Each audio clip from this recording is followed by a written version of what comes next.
வணக்கம். இந்திய நேரப்படி காலை 6 மணி. ஜெம் தலைப்புச் செய்திகள். பயங்கரவாதிகளால் இந்தியாவை ஒருபோதும் வெல்ல முடியாது. பாகிஸ்தான் இன்னும் தோல்வியிலிருந்து பாடம் கற்றுக்கொள்ளவில்லை. கார்கில் 25ஆம் ஆண்டு வெற்றி விழாவில் பிரதமர் மோடி சூளுரை.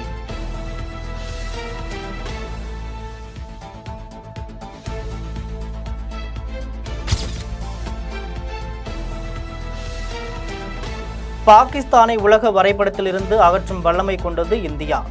நிலம், நீர், ஆகாயத்தில் மட்டுமின்றி சைபர் தளத்திலும் இராணுவம் முன்னேறியுள்ளது. சென்னை அம்பேத்கர் சட்ட பல்கலைக்கழகத்தில் நடந்த விழாவில் ஆளுநர் RN ரவி பேச்சு.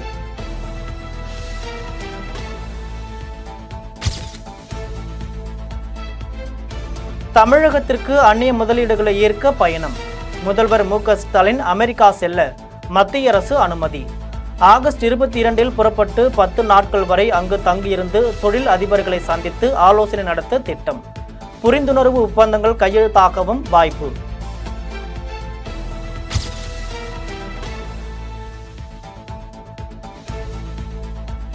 அமைச்சர் பொன்முடி மற்றும் குடும்பத்திற்கு சொந்தமான 14.21 கோடி மதிப்பிலான அசையும் மற்றும் அசையா சொத்துக்கள் முடக்கம்.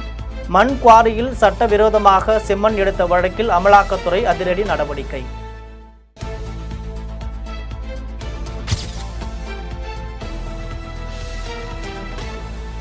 இந்தியாவில் பிறந்த ஒருவர் தனக்கு பிடித்த எந்த மதத்தையும் பின்பற்றுவதற்கு அரசியல் சாசனம் சுதந்திரம் வழங்கியுள்ளது.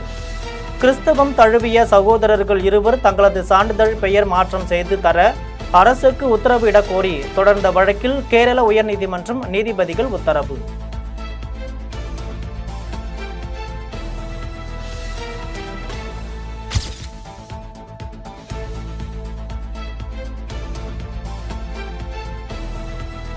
சர்வதேச அரங்கில் இந்திய விளையாட்டுத் துறையின் முகமாக தமிழ்நாடு மாறி வருகிறது. ஆனால் மத்திய நிதிநிலை அறிக்கையில் புறக்கணிக்கப்பட்டுள்ளது. தமிழக மக்கள் இதனை ஏற்றுக்கொள்ள மாட்டார்கள். அமைச்சர் உதயநிதி பேச்சு.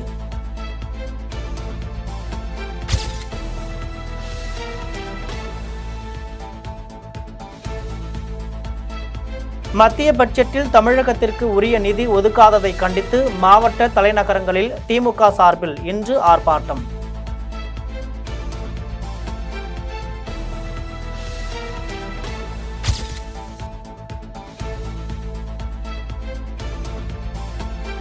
சென்னை பல்கலைக்கழக இணைப்பு கல்லூரி இளநிலை இறுதி செமஸ்டர் தேர்வு முடிவுகள் வெளியீடு.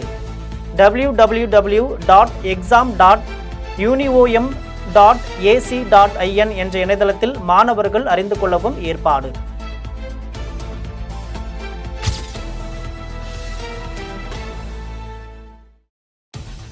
பெங்களூரு ராமேஸ்வரம் கஃபே குண்டு வெடிப்புக்கு தமிழகத்தை சேர்ந்தவர் காரணம் என அவதூறு. மத்திய மந்திரி ஷோபா செய்தியாளர் சந்திப்பு நடத்தி மன்னிப்பு கோரினால் ஏற்கப்படுமா? விளக்கம் அளிக்க தமிழக அரசுக்கு சென்னை உயர்நீதிமன்றம் உத்தரவு.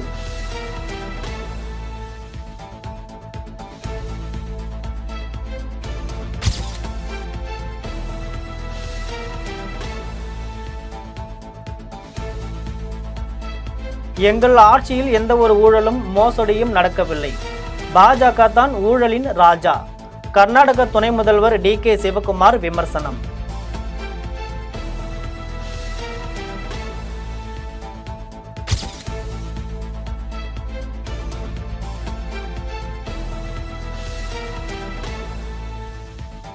மனைவியின் உறவினர்களுடன் தொழில் செய்வதற்கு பணம் வாங்குவது வரதட்சணை அல்ல. அலகாபாத் உயர்நீதிமன்றம் உத்தரவு.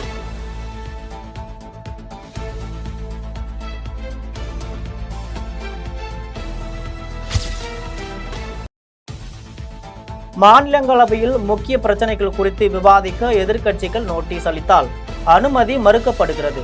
ஆனால் ஆளுங்கட்சி MPக்களுக்கு உடனடியாக அனுமதி கிடைக்கிறது. மாநிலங்கள் அவைத்தலைவர் ஜெக்தீப் தங்கர் பாரபட்சமாக செயல்படுவதாக முன்னாள் மத்திய நிதி மந்திரி சிதம்பரம் திருச்சி சிவா குற்றச்சாட்டு. கேரளா மற்றும் மேற்கு வங்க ஆளுநர்களின் நடவடிக்கைகளுக்கு எதிராக தொடரப்பட்ட வழக்குகளில் 3 வாரத்தில் பதிலளிக்க மத்திய அரசுக்கு உச்சநீதிமன்றம் நோட்டீஸ். கேரள ஆளுநர் ஆரிப் முகமது கான் 8 மசோதாக்களுக்கும் மேற்கு வங்க ஆளுநர் ஆனந்த் போஸ் சில மசோதாக்களுக்கும் ஒப்புதல் அளிக்காமல் நிலுவை.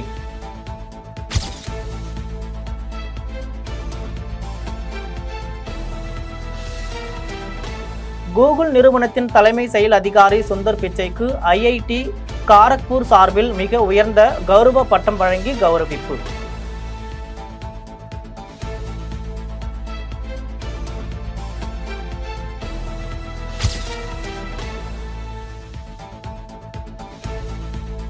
பகுஜன் சமாஜ் கட்சி மாநில தலைவராக இருந்த ஆம்ஸ்ட்ராங் படுகொலையில் மேலும் ஒருவர் கைது. பெரம்பூரை சேர்ந்த பிரதீப் என்பவரிடம் தனி இடத்தில் கைது செய்து போலீசார் தீவிர விசாரணை.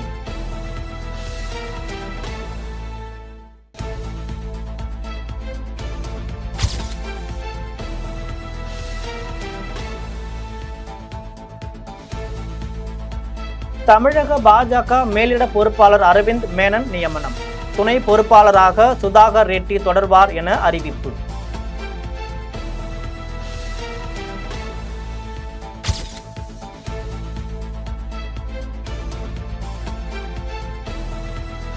திமுகவினர் வேலை செய்திருக்காவிட்டால் கார்த்தி சிதம்பரத்தால் டெபாசிட் கூட வாங்கியிருக்க முடியாது. அவர் திமுகவிற்கு நெருக்கடி ஏற்படுத்தும் வகையில் பேசி வருவது சுயநலம். காங்கிரஸ் மூத்த தலைவர் EVKS கடும் தாக்கு.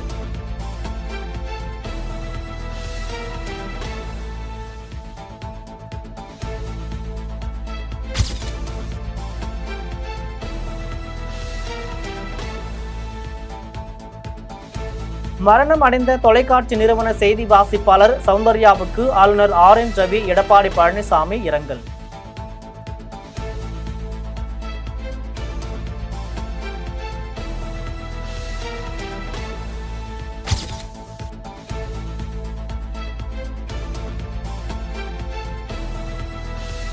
நிதிஷ் நாயுடு பட்ஜெட் தேசிய ஜனநாயக கூட்டணி கட்சிகளை திருப்திப்படுத்துவதற்கான பட்ஜெட்.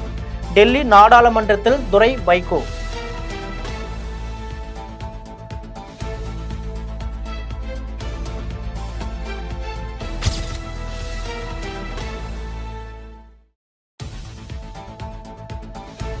மக்களவை தேர்தலில் தோல்வியடைந்த அதிமுக சட்டப்பேரவை தேர்தலில் வெற்றி பெற்று ஆட்சியை பிடிக்க வியூக நிபுணர் பிரசாந்த் கிஷோர் உதவியை நாடியிருப்பதாக அதிமுக வட்டாரங்கள் தகவல்.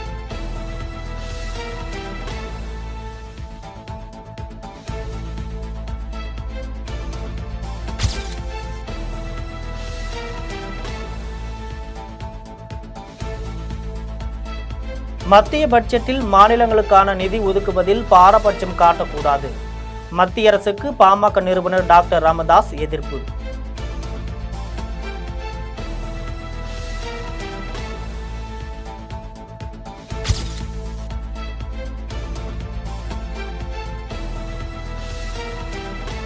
டெல்லி தமிழ்நாடு இல்லத்தில் 257 கோடி ரூபாயில் புதிதாக கட்டப்பட்டுள்ள கட்டிடங்களுக்கு முதல்வர் மு.க. ஸ்டாலின் வீடியோ கான்பரன்ஸ் வாயிலாக அடிக்கல் நாட்டினார்.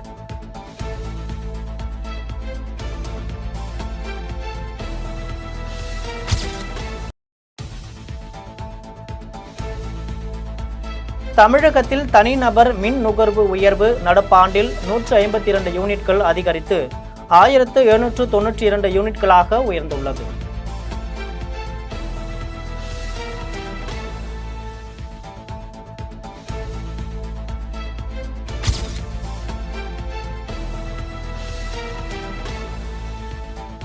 குடும்ப தகராறில் மனைவியை கத்தியால் வெட்டி கொலை. ஆட்டோ டிரைவர் சிறையில் அடைப்பு.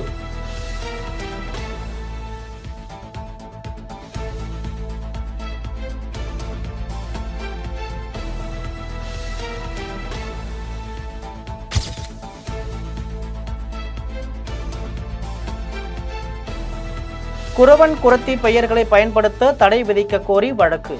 தமிழக ஆதி திராவிடர் மற்றும் பழங்குடியினர் நல கமிஷன் தலைவருக்கு உயர்நீதிமன்ற மதுரை கிளை நோட்டீஸ்.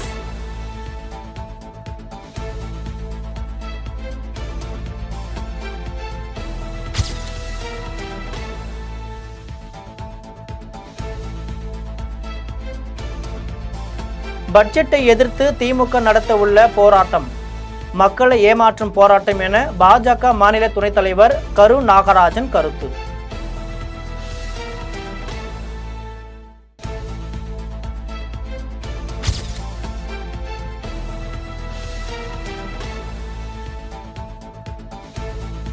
அடுத்த தேர்தலில் செந்தில் பாலாஜி இருந்தால் பலமாக இருக்கும்.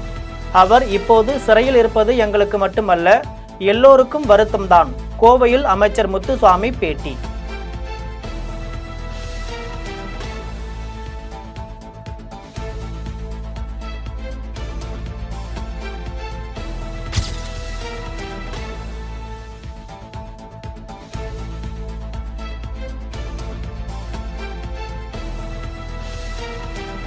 எடப்பாடி பழனிசாமி 4 ஆண்டுகள் முதல்வராக இருந்தபோது ஒரு நாளாவது அம்மா உணவகத்தில் ஆய்வு செய்தாரா? அமைச்சர் சேகர் பாபு கேள்வி.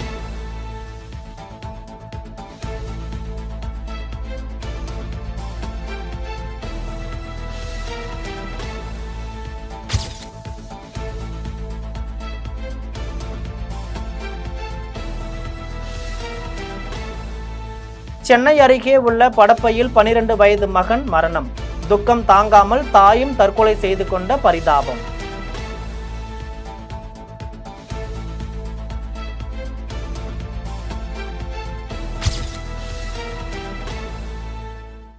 சேலம் மாவட்டம் ஓமலூர் அருகே இளம் பெண்ணுக்கு 3 வாலிபர்கள் பாலியல் தொந்தரவு அளிக்க முயன்று தாக்கியதாகவும் அவர்களை கைது செய்து நடவடிக்கை எடுக்க கோரி கணவர் மற்றும் 3 பெண் குழந்தைகளுடன் தீவட்டிப்பட்டி காவல் நிலையத்தில் பெண் புகார். வழக்கு பதிந்து நடவடிக்கை எடுப்பதாக போலீசார் உறுதி.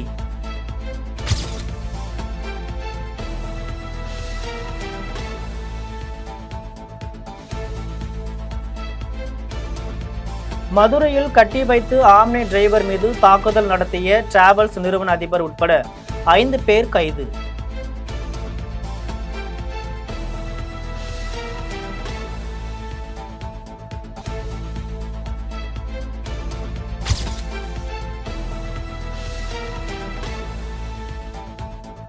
கேரள மாநிலம் திருச்சூரில் தனியார் நிதி நிறுவனத்தில் 30 கோடியை சுருட்டிய பெண் ஊழியர். விலை உயர்ந்த ஆடம்பர வீடு, பல இடங்களில் நிலம் என சொத்துக்களை குவித்தவருக்கு போலீஸ் வலைவீச்சு.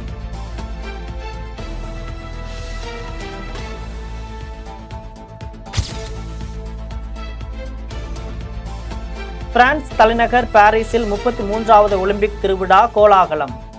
நிகழ்வை அதிபர் இமானுவேல் மேக்ரான் அதிகாரப்பூர்வமாக தொடங்கி வைத்தார். அணிவகுப்பில் இந்திய மூவர்ண கொடியை சிந்து, சரத்கமல் இருவரும் கையில் ஏந்தி வந்தனர். வீரர்களுக்கு பிரதமர் மோடி வாழ்த்து.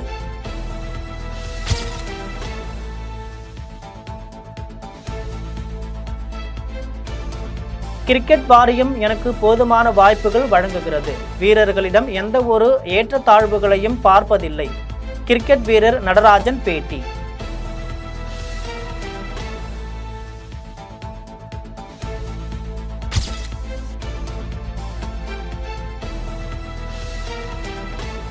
கடந்த 10 ஆண்டுகளில் உலகின் மொத்த சொத்துக்களில் 42 டிரில்லியனை 1 விழுக்காடு பணக்காரர்கள் மட்டுமே குவித்துள்ளனர் என ஆம்ஸ்பாம் அறிக்கையில் தகவல்.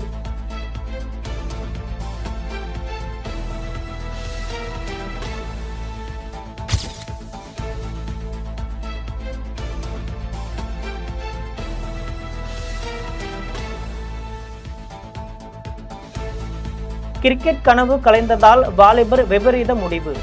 கத்திப்பாரா பாலத்திலிருந்து குதித்து தற்கொலை.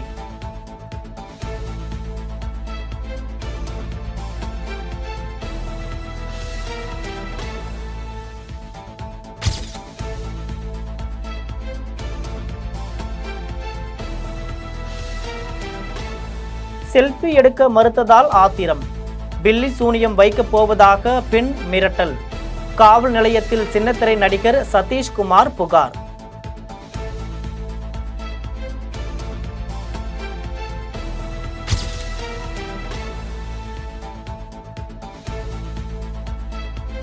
திரைப்பட தயாரிப்பாளர் சங்கத்திற்கு ரூபாய் 12 கோடி இழப்பு ஏற்படுத்தியதாக நடிகர் விஷால் மீது புகார். புதிய படங்களில் நடிப்பதில் சிக்கல், தொடர்ந்து படங்களில் நடிப்பேன் என சவால்.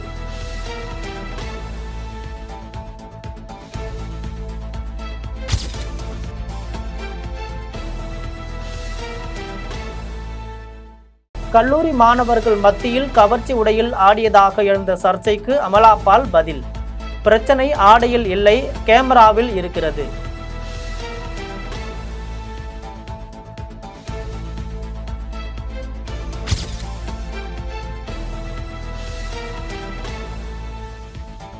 விமல் நடிக்கும் சார் படத்தின் 2வது பாடல் வெளியீடு.